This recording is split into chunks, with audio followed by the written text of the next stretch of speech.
Sebanyak 18 partai politik peserta pemilu tahun 2024 berkumpul memenuhi undangan Kalpolda dalam acara Jumat Curhat Polda Kaltim, di Aula Gedung KPUD Kalimantan Timur. Menyangkut indeks kerawanan pemilu yang akan digelar 14 Februari 2024, Benua Etam ternyata menempati urutan ke-26 dari 34 provinsi.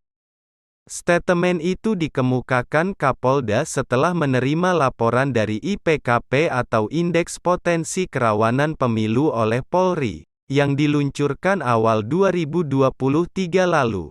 Data itu menggabungkan pula Indeks Kerawanan Pemilu yang dibuat Badan Pengawas Pemilu. Satu yang saya garis bawahi, semuanya para 18 partai yang akan berkontestasi dalam pemilu, baik pilkada pusat maupun daerah, itu berkomitmen untuk menjadi lebih baik. Sejarah terakhir yang perlu kita perbaiki itu, mari kita sama-sama kita perbaiki. Banyak tadi kita inventarisir ya, masalah logistik, masalah kemudian tahapan kampanye, di situ yang pemasangan APK, tempat-tempat yang tidak boleh digunakan kampanye, itu merefleksi kembali. Kita mencoba untuk menertibkan itu semua. Menjelaskan tentang kerawanan pemilu di Kalimantan Timur, Kapolda adanya 5 dimensi yang menjadi sumber penilaian.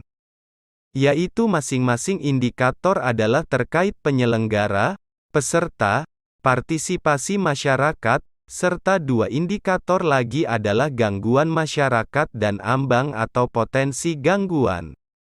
Konflik antar kader partai politik juga menjadi perhatian Polri. Kapolda meminta pada jajarannya untuk tidak underestimate terhadap konflik yang terjadi, meski selama ini Kalimantan Timur selalu dalam kondisi aman. Nah, berita hoax, saya respon pertama dulu berita hoax. Kita akan mencoba mengumpulkan awak media. Kita selenggarakan acara Jumat Curhat seperti ini. Mudah-mudahan bisa kita berkomunikasi, menyampaikan pesan moral. Media kadang-kadang berita-berita yang tidak, terutama yang itu di sosial media, yang kira-kira tidak perlu di-influence, yang tidak perlu dianu, ayo kita gradasi bersama-sama. Itu yang pertama. Yang kedua, kalau strategi pengamanan dari tahun ke tahun sudah mengalami penyempurnaan, baik dari sisi manajemen, anggaran, kemudian pengawasan dan lain-lain. Pelibatan personil dari tahun ke tahun pasti akan mengalami penambahan. Yang unik tahun ini di Kaltim, karena ada IKN, akan ada TPS khusus, itu tambahannya. Dan sedang kita komunikasikan dengan pihak-pihak stakeholder di IKN, insya Allah mudah-mudahan itu bisa kita cover semua nanti dengan petugas penyelenggara pemilu yang ada. Ya. Pada kesempatan itu, Kapolda juga mengumumkan rencana Polri menggelar Operasi Mata Brata, yaitu operasi keamanan untuk merespon penyelenggaraan pemilu yang dimulai bulan Juli tahun 2023. Pada operasi itu, melibatkan aparatur keamanan TNI, Satpol PP, Linmas serta lainnya, digelar hingga terlaksananya pemilu dan pelantikan presiden tahun 2024. Setelah paparan dari Kapolda Kaltim, dilanjutkan dengan dialog 2 arah. Dialog 2 arah dimanfaatkan oleh pengurus partai yang hadir untuk bertanya seputar permasalahan hukum dan memberikan masukan kepada Kapolda Kaltim terutama berkaitan dengan pemilu.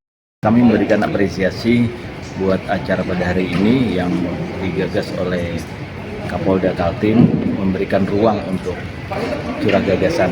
Kami sangat memberikan apresiasi dan jagoan buat Kapolda. Ada pesan yang perlu kami sampaikan, yang juga ini perlu disampaikan Bapak Kapolda di mana-mana. Artinya dalam setiap sosialisasi dengan kalimat yang menggugah seluruh masyarakat.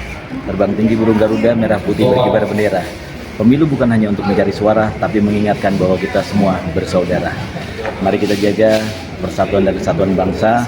Pemilu hanya sebuah proses demokrasi, tetapi menjunjung tinggi tentang harkat martabat bangsa ini dengan memajukan, memakmurkan seluruh masyarakat Indonesia. Assalamualaikum warahmatullahi wabarakatuh. Dari kota Samarinda, Awang Fatur, BKTV melaporkan. Kami pandu 1, 2, 3,